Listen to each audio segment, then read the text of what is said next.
projeto anticrime do nosso Moro. É isso? 100%. O que vai mudar? O que tá pegando aí nesse projeto? Assim, na verdade tudo, né? Porque esse projeto, ele tem um nome. E esse nome tá atrapalhando o projeto. Infelizmente, as pessoas não gostam do Moro. Então, o projeto, se você for olhar, eu tenho muitos amigos que professores... E assim, as críticas que eu vejo com relação ao projeto, elas perdem até a credibilidade, porque eles criticam do primeiro ao último artigo do projeto.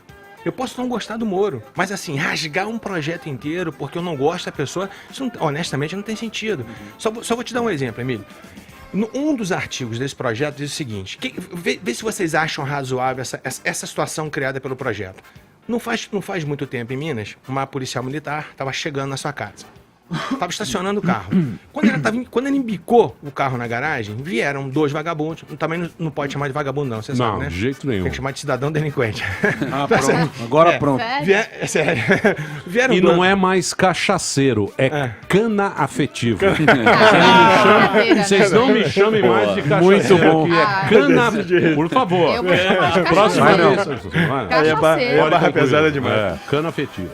Aí 2 canas afetivos chegaram quando ele embicou o carro na garagem, 2 camaradas vieram e fizeram a menina como refém. Colocaram no banco de trás e saíram com o carro dela. Essa menina era policial militar. Pra sorte dela, a pistola dela estava embaixo do banco e ela pegou a pistola e matou os 2. O que você entende dessa situação? Foi se defender. Claro. Essa menina agiu em legítima defesa ou não agiu? Claro. Agiu. Aí o que aconteceu? Ela ficou presa por conta disso. E o projeto, ele evita esse tipo de distorção. Quando um delegado de polícia, evidentemente, através da situação que ele está se deparando ali, se ele perceber que aquela pessoa agiu em legítima defesa, é uma coisa gritante, uma coisa óbvia, qual é a razão lógica para prender essa pessoa? Esse artigo está errado? Não. O que o Moro fez? Por conta de pedidos, principalmente da galera da polícia, que merece um tratamento especial, não adianta dizer que não. A polícia ela foi vitimizada por mais de 20 anos. Assim, esses governos corruptos que a gente teve no Brasil durante mais de 20 anos, esses governos sucatearam a polícia. A começar por baixos salários, essa coisa toda. Então, assim, aí o que acontece? Foi criado um artigo, uma coisa que a gente chama em direito chamada de excesso exculpante. O que é um excesso exculpante? Aquele camarada, ele se excede em razão do medo que ele está envolvido, da situação que ele está envolvido. É uma situação de pânico, uma situação de pavor. Sim. Imagina aqui, Emílio, eu estou conversando com você, do nada eu saco minha pistola e coloco na tua cabeça. Sabe assim, cria uma sensação absurda de pânico. E aí um grupo do Congresso já começou a criticar esse artigo, dizendo o seguinte, olha, mas se esse artigo foi criado para a polícia, porque pode haver uma redução da pena, pode até isentar de pena, se esse artigo for criado para a polícia, é justamente para o policial que ele não vai poder ser aplicado, porque o policial ele não pode atuar com medo. Assim. Amigo, que absurdo esse argumento. Como é que o policial não atua com medo? Assim, o medo faz parte da atividade policial, a covardia não. Porque eu jamais operaria com um policial que eu não tivesse medo. Esse cara é um risco para todo mundo. Sabe assim, o medo é inerente à atividade policial. Mas como eles querem destruir o projeto de qualquer jeito, então tudo está errado. Por exemplo, existe um tal de confisco chamado de confisco alargado. E aí é o terror dos vagabundos, né, da elite dos vagabundos. Porque qual é o nosso grande problema no Brasil? A gente sempre prendeu por baixo. Sim. A gente fala, nós Peixe temos... pequeno. Sempre é isso. Assim, Emílio, eu sempre fui promotor criminal, então a minha clientela sempre foi essa. Então, hoje o Brasil está mudando o foco da metralhadora. Hoje, quando você começa a ver esses políticos vagabundos aí, esses caras são genocidas, para te falar a verdade. Esses políticos aí que estão sendo presos, né? Essa corrupção toda no Brasil, cara, esses caras, eles causam uma desgraça em massa. Ele é muito pior do que o estuprador, ele é muito pior do que o latrocida, ele é muito pior do que o homicida, porque eles terminam assim, a rodo. E a gente gosta de tirar foto com um vagabundo desse. Então assim, sabe? Então essa visão tá mudando, graças a Deus. Então quando você tem um projeto que começa a punir por cima, é óbvio que quem tá no poder não vai permitir que uma coisa dessa vá para frente. Por exemplo, você acha normal, você acha certo você ter um crime de corrupção entendido como sendo um crime hediondo? O que é um crime hediondo? Para as pessoas poderem entender melhor. Quando a gente chama uma infração penal de hedionda, existe um rol, um elenco de crimes previsto na Lei 8.072 e outros que são considerados afins aos hediondos. Mas o que é esse rol? Por que esses crimes se chamam hediondos? A gente raciocina assim, esses crimes são tão graves, que que eu vou rotular esses crimes hediondos. Ou seja, são as infrações mais graves que a gente tem. E eu te pergunto, a corrupção, ela é um crime grave? Por que um crime de corrupção não entra nesse rol de crimes hediondos? Depende pra quem, né? Exato, porque o camarada não vai dar um tiro no seu próprio pé. Entendeu? Então, assim, é remar contra a maré, mas as coisas estão acontecendo. Então, essa coisa do confisco alargado. O camarada tem um patrimônio comprovado de 5 milhões de reais. Mas ele tem 30 milhões de reais que ele não consegue comprovar. E ele praticou uma infração penal, que vai ter um limite, uma pena correspondente à infração penal que vai poder se fazer esse tal de confisco alargado. E se ele não comprovar a origem lícita dos seus 20, 30, 40, 50 milhões de reais, ele vai perder. Tá certo isso? Claro que tá certo. Porque como é que você ataca uma organização criminosa? É você cortando o lado financeiro dela. Sim. Se você corta esse lado financeiro, acabou, ela seca, ela murcha. Então, tá certo pra a raiz do lado financeiro. Mas já que é o lado financeiro... Você tira a raiz. Não, eu acompanho essa linha de raciocínio, até todos os argumentos aqui. Se é o lado financeiro, a gente tem o dinheiro, a gente precisa saber qual que é a prioridade. Será que não é qual é a prioridade? É a segurança, a saúde? Porque sempre é a mesma pauta. Você usaria o que esse dinheiro primeiro? Para educação? Não, mas porque daí que a gente tem que entender. Porque a gente está discutindo isso, mas tem Não, outras mas prioridades. Quando você consegue cortar um pouco a corrupção... O problema não é você acabar com a corrupção. Isso é utopia. Em todos os países do mundo existe corrupção. Agora, você trazer a corrupção para índices toleráveis. Não é esse absurdo que existe no Brasil. A gente está vendo o que aconteceu com a Petrobras. Emílio, ainda nem começou a apurar o BNDES. O BNDES é um banco. A Petrobras ela é uma empresa. Agora, você imagina o que aconteceu dentro do BNDES. Por isso que se fala tanto em caixa preta do BNDES, porque quando se começar a apurar, aí vai passar um rodo geral. Você vê o Sérgio Cabral, quando ele estava sendo ouvido lá pelo Bretas. No começo, aquela arrogância toda. Não, das joias, né? Isso era só caixador de campanha. E agora ele tá vomitando tudo que ele fez. Tudo. Vem aí, Eike Batista. Ele falou que vai abrir a boca também. Não, e olha só, então a gente tem absurdos. E um dos mais absurdos que eu vejo é você ter um Supremo Tribunal Federal, assim, que julga casos que ele não poderia julgar. Juízes que são suspeitos de julgar determinados casos que continuam julgando. Por exemplo, se você for padrinho de casamento de alguém, você é meu padrinho de casamento, por que você é padrinho de casamento de alguém? Eu sou próximo.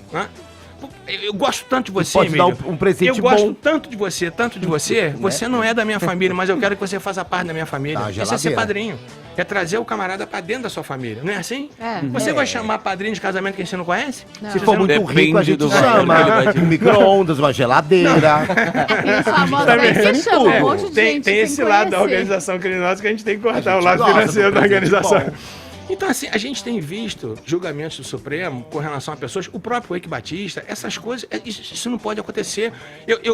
Então, mas isso aí quem abriu o olho da gente foi a Lava Jato. Foi a Lava Jato. A Lava Jato mostrou que o Brasil até aquele momento, hoje em dia não sei também se é assim, pode ser que continue a roubalheira aí. Não, a gente não sabe direito. Não, A gente sabia que era o quê? Era amigos de uma organização que tomou o poder, ele ia lá, dava dinheiro para elas, esses caras davam dinheiro para político para votar leis em benefício dessas empresas. Sim. Então era uma organização que fez isso durante muitos anos e, quer dizer, foi isso que aconteceu. Sim. Não é?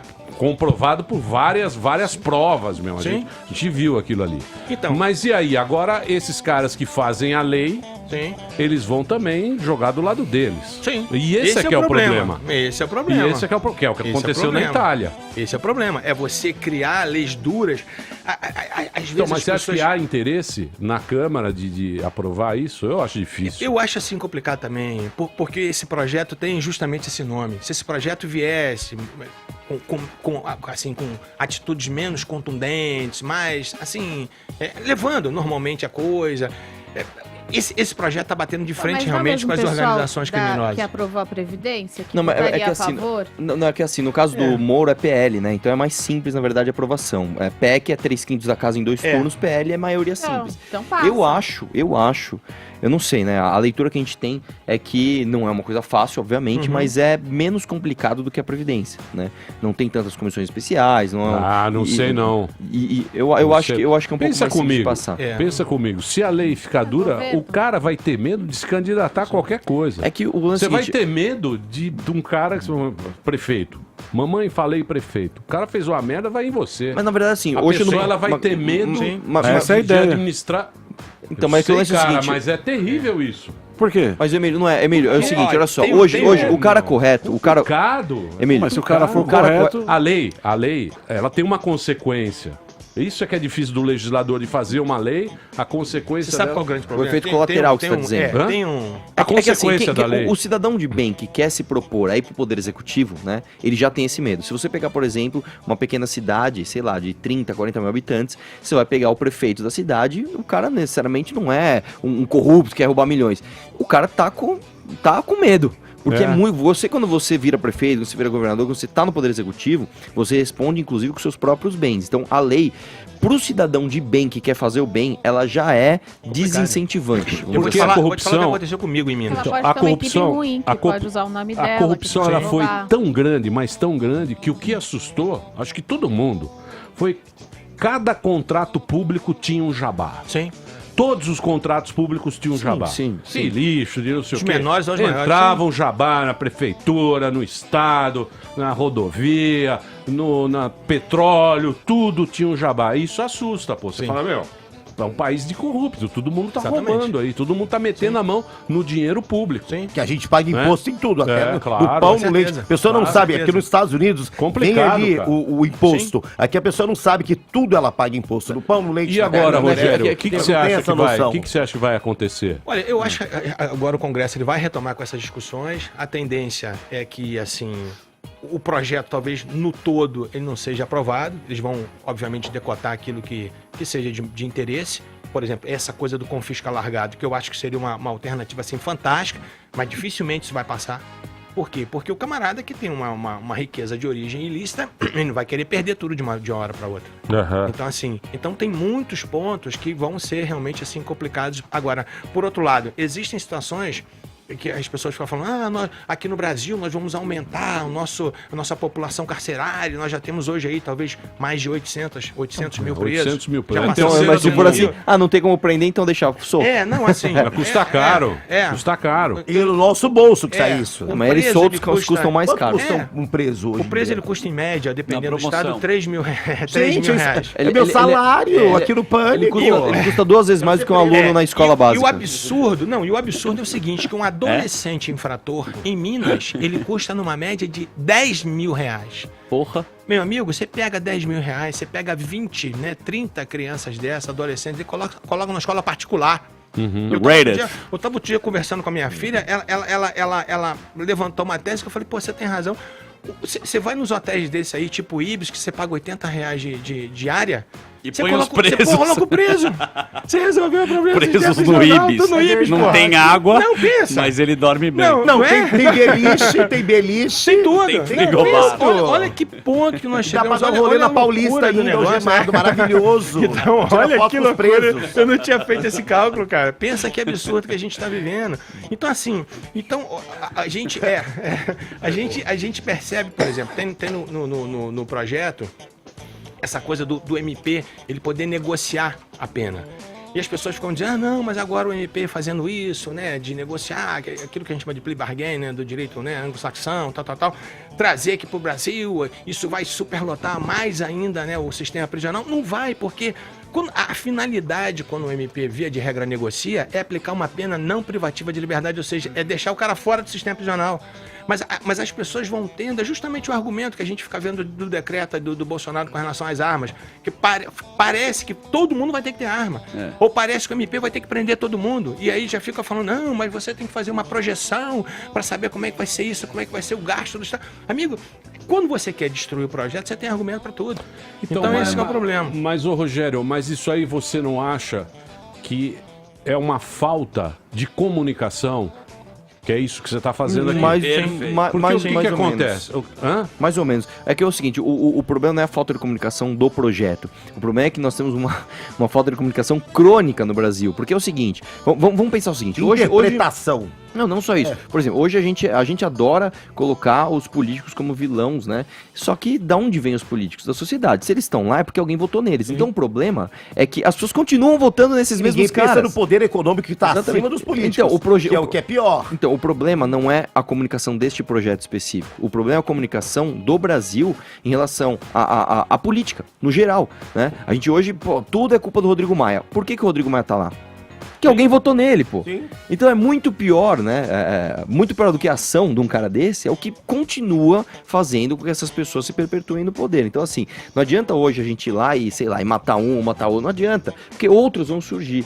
Então, aí a gente cai no que a gente faz aqui, né? O que eu tento fazer todo dia, muito mais do que um deputado, eu tento ser um comunicador, que é o problema pra mim, que é o principal problema do Brasil. Nós temos um problema com comunicação aqui. A gente não comunica, a gente não educa.